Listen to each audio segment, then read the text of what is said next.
mata kuliah Computer Organization and Architecture. Kalau bahasa Indonesianya tuh arsitektur dan organisasi komputer. Mata kuliah ini memang sesuai dengan program studi teknik elektro, karena di masa sekarang ini semua yang berhubungan dengan elektronik sebagian besar terkait dengan komputer. Jadi hampir semua peralatan yang ada sekarang ini hampir semuanya berbasis komputer. Itulah sebabnya mata kuliah ini penting untuk mahasiswa di program studi teknik elektro.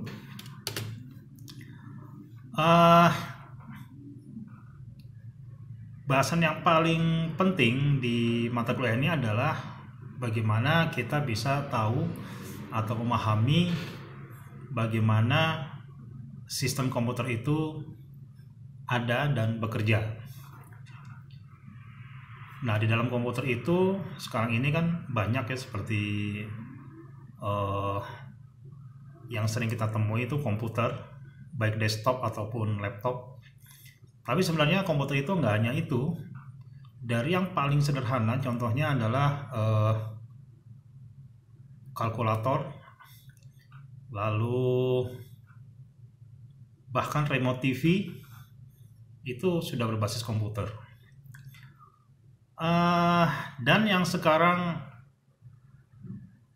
hampir semua orang memiliki atau mempunyai adalah smartphone. Itulah sebenarnya komputer kecil yang bisa jadi kemampuannya itu sama dengan komputer yang ada di kantor, di meja ya, atau laptop dan sebagainya. Itulah komputer kecil yang sangat bagus, yang sangat handal, yang kita hampir sebagian orang tuh tidak sadar bahwa itu adalah sebuah komputer yang baik, yang bagus. Nah, jadi di masa depan itu handphone atau smartphone itu akan dijadikan salah satu fungsi utama dalam membantu atau tools kita sehari-hari. Nah, itulah sebabnya kita harus memahami bagaimana komputer itu bekerja dan bagaimana komputer itu dibuat, sistemnya bagaimana. Nah, kalau teman-teman di program studi teknik elektro ini tertarik atau berminat lebih detail lagi, bahasan yang ada di dalam mata kuliah ini akan membantu teman-teman untuk bahkan merancang komputer itu sendiri. Karena apa? Di masa depan, mulai dari beberapa tahun yang lalu sampai di masa depan itu, saya percaya bahwa semua peralatan itu akan dikontrol oleh komputer. Contohnya sekarang yang gampang ya, kendaraan atau kendaraan bermotor atau mobil itu hampir 90% itu dikendalikan oleh komputer. Jadi bagaimana ban itu posisinya, bekerjanya, mesin itu bekerjanya gimana, pengapiannya, semuanya itu dikendalikan oleh atau dikontrol oleh komputer yang ada di dalam mobil itu. Nah, sehingga kalau kita memasukkan mobil itu ke bengkel, tidak seperti mobil-mobil di bawah tahun 2000 ya, jadi manual, semua sudah dicek. Tapi sekarang sudah ada colokannya yang dihubungkan ke komputer sehingga bisa didiagnos, bisa diperiksa. Oh, problemnya tuh di sini. Oh, device atau peralatan yang harus diganti yang sudah mau rusak tuh ini. Jadi satu, lebih mudah dalam pemeliharaan juga, dan lebih cepat untuk memeriksa mobil ini problemnya ada di mana. Jadi contoh yang paling gampang yang saya beri contoh adalah kendaraan, apalagi mobil-mobil yang baru itu bahkan untuk memarkir mobil itu kita bisa langsung otomatis gitu, kita nggak perlu kendalikan setirnya, jadi kita tinggal tekan tombolnya di posisi yang sulit pun mobil tadi bisa memarkir dengan sendirinya. Itu adalah bantuan komputer tuh. Jadi di masa depan kita bisa berpikir bagaimana komputer itu akan benar-benar digunakan untuk semua. Nantinya akan kita bahas adalah IoT ya, IoT, Internet of Things. Jadi hampir nanti di masa depan semua itu akan dikendalikan oleh komputer seperti TV, kulkas, lalu peralatan-peralatan yang ada di rumah lah, komputer, kompor segala macam, AC ya, itu semuanya terkoneksi sudah. Jadi kita bisa monitor, bisa memantau dengan mudah lewat smartphone. Itu di masa depan. Sekarang sudah mulai banyak perusahaan yang mendesain seperti itu. Jadi misalnya saya keluar rumah, waduh saya lupa nih di rumah nih apa aja yang belum saya matiin ya. Nah, kita dengan mudah memonitor lewat handphone kita atau smartphone kita. Jadi karena semuanya berbasis komputer, koneksi dengan internet, kita bisa memantau atau memonitor atau mengendalikan dari mana saja. Itu tidak bisa dibangun kalau tidak ada komputer di setiap peralatan tersebut. Itulah sebabnya kita harus benar-benar bisa mengenal atau memahami bagaimana komputer itu bekerja, sehingga paling tidak kita bisa yang pertama, kalau menurut saya untuk adik-adik atau teman-teman di sini, untuk awal tuh secara dasar kita harus bisa bagaimana menggunakan komputer untuk mengendalikan sesuatu, atau memahami dulu bagaimana itu bekerja, sehingga cocok untuk kita bisa membangun atau bisa merakit komputer sesuai dengan kebutuhan. Misalkan kita mau buat alat pengontrol TV misalkan, kita nggak perlu dong pakai komputer yang Core i7 gitu, Core i7 gitu terlalu besar. Kita bisa membangun dari yang kecil atau memanfaatkan komputer-komputer yang sudah ada sehingga bisa lebih optimal dan sesuai dengan kebutuhan. Jadi kira-kira itu yang akan kita mulai sebelum kita lebih detail lagi di mata kuliah yang lain yang lebih dalam lagi, sehingga bahkan kita bisa nantinya bisa merancang sebuah komputer mini sesuai dengan yang dibutuhkan. Nah, di akhir nanti kita akan diskusi tentang sebuah komputer mini yang sekarang sudah banyak di pasaran. Mungkin adik-adik belum pernah dengar, ada yang sudah dengar, ada yang belum, yang namanya Raspberry. Raspberry Pi bentuknya seperti ini. Komputer ini sebuah komputer nih, komplit sebuah komputer. Ada memorinya, ada hard disknya, ada USB-nya, ada Ethernet-nya, semuanya komplit. Ada multimedianya untuk ke sound system, lalu ada HDMI ya, bisa connect ke monitor TV yang berbasis HDMI. Sehingga ini sebuah komputer nih. Ini disengaja dirancang oleh perusahaan di Eropa supaya kita bisa memanfaatkan komputer kecil ini untuk keperluan yang besar. Jadi kita nggak perlu menggunakan laptop atau desktop PC untuk mengontrol sebuah alat. Ini adalah sebuah komputer yang bisa kita gunakan. Nah, ini murah. Ini nggak sampai, kalau untuk uang Indonesia nggak sampai 800.000 nih.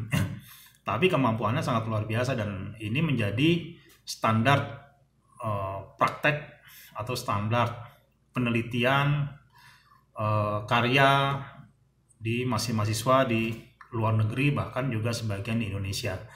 Jadi adik-adik harus bisa atau mengenali ini, dan bahkan kalau bisa nanti skripsinya berhubungan dengan pengembangan menggunakan komputer jenis ini nih, karena ini sesuai dengan bidang kita yaitu teknik elektro.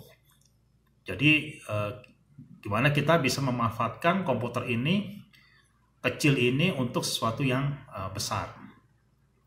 Banyak proyek-proyek yang sudah ada, bisa dilihat atau di googling di internet, proyek-proyek yang menggunakan Raspberry ini. Contohnya ada robot-robot mini seperti yang ada di gambar nih. Jadi ini adalah sebuah proyek untuk ya mahasiswa-mahasiswa S1. Dia bisa mengontrol robot kecil, bisa jalan, bisa merekam gambar, sehingga bisa lebih berguna untuk di kemudian hari.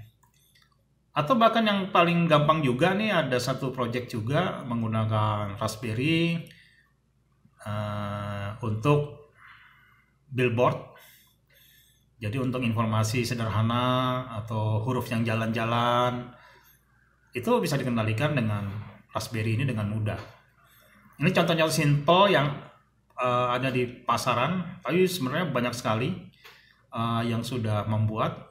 Ya, kita bisa meniru mereka supaya membuka wawasan kita, bahkan dengan tujuan untuk menciptakan yang baru dengan menggunakan Raspberry Pi ini. Baik, itu adalah yang bisa saya sampaikan di awal. Kita mau ngapain dan kita mau belajar apa dan kita punya target apa. Jadi kira-kira itu, mari kita ikuti mata kuliah mulai dari week 1 sampai week 14. Nah, secara umum nanti akan dibahas ini. Jadi komputer itu kan sebenarnya yang paling penting di dalamnya, yang punya andil terbesar adalah CPU ya, Central Processing Unit. Nanti kan bahas ini lebih detail lagi. Ada CPU, ada backing storage, ada output devices, dan ada input devices. Kita akan diskusi untuk bisa masuk lebih dalam lagi tentang sistem komputer. Nah, ini adalah acara kita dari pertemuan pertama sampai ke 16, di mana pertemuan 8 dan 16 itu adalah ujian. Dari pertemuan pertama kita akan bahas konsep dasar komputer, lalu ukuran performa, jadi gimana kita bisa mengukur komputer ini lebih baik dengan komputer yang lain. Itu ukurannya gimana sih gitu ya. Lalu kita memahami interkoneksi internal komputer. Jadi bagaimana microprosesor dengan memori, dengan hard disk itu saling terkoneksi pakai apa sih? Lalu memori ada banyak, ada random access memory, ada read only memory dan sebagainya. Lalu nanti kita bahas juga tentang sistem operasi, karena tanpa ada software sistem operasi, sebuah komputer akan sulit untuk jalan. Lalu sistem perhitungan dalam komputer berbasis digital. Ini juga nanti lebih detail lagi, ada aritmetika komputer. Sebenarnya komputer itu cara mereka menghitung bagaimana. Misalkan 1 tambah 1 atau 100 kali 200, itu komputer punya cara sendiri untuk melakukan perhitungan atau aritmatiknya. Lalu nama pertemuan ke-9 itu ada logika digital, karena komputer itu adalah peralatan berbasis digital. Lalu beberapa set instruksi yang bisa kita berikan ke komputer supaya dia bisa melakukan sesuatu. Lalu kita masuk ke prosesor, bagaimana struktur dan fungsinya. Kemudian kita memahami apa itu paralel proses, karena komputer itu adalah multitasking. Jadi dia bisa bekerja bersama-sama, bisa melakukan banyak pekerjaan dalam satu waktu yang sama. Jadi itu disebut dengan parallel proses. Mungkin kalau nggak sadar teman-teman saat browsing ke saat browsing di internet sambil mendengarkan musik misalkan. Nah, itu adalah suatu pekerjaan yang berbeda yang sama-sama diproses dalam waktu yang sama, itu sama paralel. Lalu multi-core computers, jadi kita akan banyak mengenali nanti memahami banyak komputer itu yang prosesornya banyak untuk lebih cepat lagi. Yang kita biasa punya, kita bisa beli laptop atau desktop PC atau smartphone itu prosesornya satu. Tapi banyak juga komputer yang memang didesain khusus, dia bisa berisi banyak prosesor. Lalu ada lagi control unit, kita akan bahas, dan yang terakhir ini adalah pengenalan dari Raspberry yang sudah kita diskusi sebelumnya tadi, dan Arduino. Dengan dua alat ini kita akan bisa membuat sebuah proyek yang besar dan berguna. Ya tadi contohnya ada robot, ada bahkan